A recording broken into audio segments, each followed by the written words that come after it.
బొలిశెట్టి శ్రీనివాస్ గారు. ధన్యవాదాలు అధ్యక్ష. గౌరవ ముఖ్యమంత్రి గారు సంక్షేమంలో పెద్దపేట వేసి గత ప్రభుత్వం కంటే బాగా చేసి మనందరినీ రోడ్ల మీద తిరిగి ఏర్పాటు చేసి ముందుగా ముఖ్యమంత్రి గారు ధన్యవాదాలు తెలియజేస్తూ, దాంతోపాటుగా ఏ జనం అయితే ఎక్స్పెక్ట్ చేసి మనం ఆ రోజు మరి రోడ్లు వేస్తారో, ప్రతి గ్రామానికి కనెక్టివిటీ ఉంటుంది, టౌన్లో కూడా రోడ్లు లేవు అనే పరిస్థితి నుంచి చాలా ఎక్స్పెక్ట్ చేసి మనకు ఓట్లు వేశారు అధ్యక్ష. గడిచిన 15 నెలలు కూడా మనం ఎదురు చూస్తూ ఉన్నాం. మా ఊరికి బస్సు వచ్చి కనీసం 6 సంవత్సరాలు అయింది అధ్యక్ష. మా ఊరి నుంచి వెళ్ళి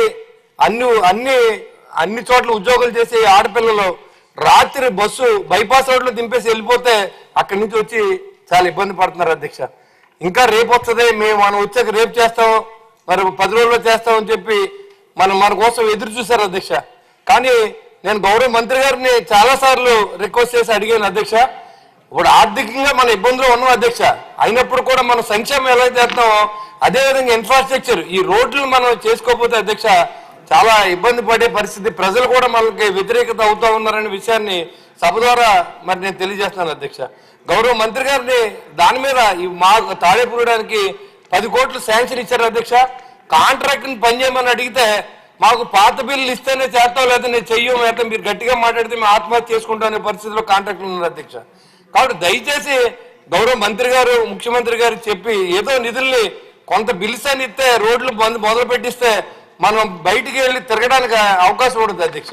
ఇవాళ మన ఇంటింటికి తిరగాలంటే మీరు వచ్చాక రోడ్లు వేస్తారని మీకు ఓట్లు వేసాం, మీ ట్రైన్లు కడతారని ఓట్లు వేసాం, అయినా మీరు పాత పద్ధతిలో ఉన్నారు, సంక్షేమ ఆలో చేశారు కదా అని సమాధానం మనకు ఎదురవుతుంది అధ్యక్ష. కాబట్టి గౌరవ ముఖ్యమంత్రి గారి దయ వల్ల మరి ఈ రోజు వరకు సంక్షేమంలో మేము ఎక్కడా కూడా తలదించుకోవట్లేదు.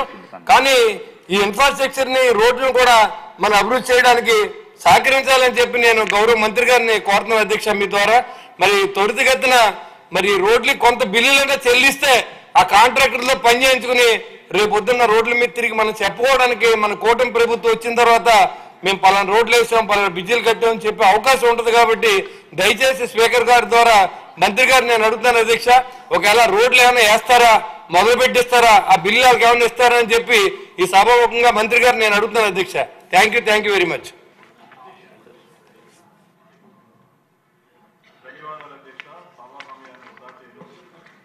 సూటి ప్రశ్నలు. కంకిపాడు నుంచి గన్నవరం వెళ్లే ఎయిర్పోర్ట్ కనెక్టివిటీ రోడ్లో బ్రిటిష్ వాళ్ళు కట్టిన బ్రిడ్జిలు మీద ఇంకా ప్రయాణం చేస్తాను, అవి శిథిలావస్థకి చేరుకున్నాయి అధ్యక్ష. కారు రాయితో ఇట్లా గోడుగా కట్టిన బ్రిడ్జిలు అవి ఏ క్షణంలో అయినా కూలిపోయే పరిస్థితులు ఉన్నాయి. అలాగే బెయిలీ బ్రిడ్జి మీద కూడా వాటికి కూడా ప్రయాణం చేస్తా ఉన్నాం. బ్రిడ్జి కట్టి అసంపూర్తిగా నిర్మాణం పూర్తి చేసి అలా ఆగిపోయి ఉన్నాయి.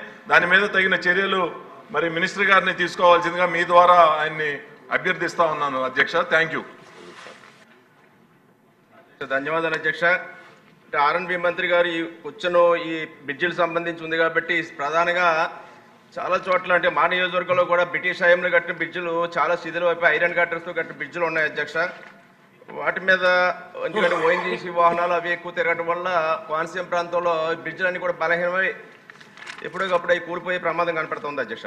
వాటి మీద కొత్తపేట, బోడిపాలెం, అదేవిధంగా ఈతకోట, అదే రాలి ఇటువంటి ప్రాంతాల్లో బ్రిడ్జిలు గడ్డర్స్తో ఐరన్ గడ్డర్స్తో బ్రిటిష్ హయాంలో నిర్మించిన బ్రిడ్జిలు అవటం వల్ల అదే కొత్తపేట, గోగువారిపేట వద్ద ఒక 4-5 బ్రిడ్జిలు ఈ విధమైన ప్రమాదాలు ఉన్నాయి అధ్యక్ష. ఆల్రెడీ మంత్రి గారి దృష్టికి, ప్రభుత్వ దృష్టికి తీసుకెళ్ళడం జరిగింది. వాటిని పునర్నిర్మించడానికి ఏదైనా ఆలోచన చేస్తూ ఉన్నారా? దానికి ప్రభుత్వ పరంగా ఏ విధంగా నిర్మాణానికి నిధులు అవి పూర్తి చేయడం కోసం చర్యలు తీసుకుంటున్నారో మీ ద్వారా గౌరవ మంత్రి గారిని కోరుతూ ఉన్నాను అధ్యక్ష. సార్.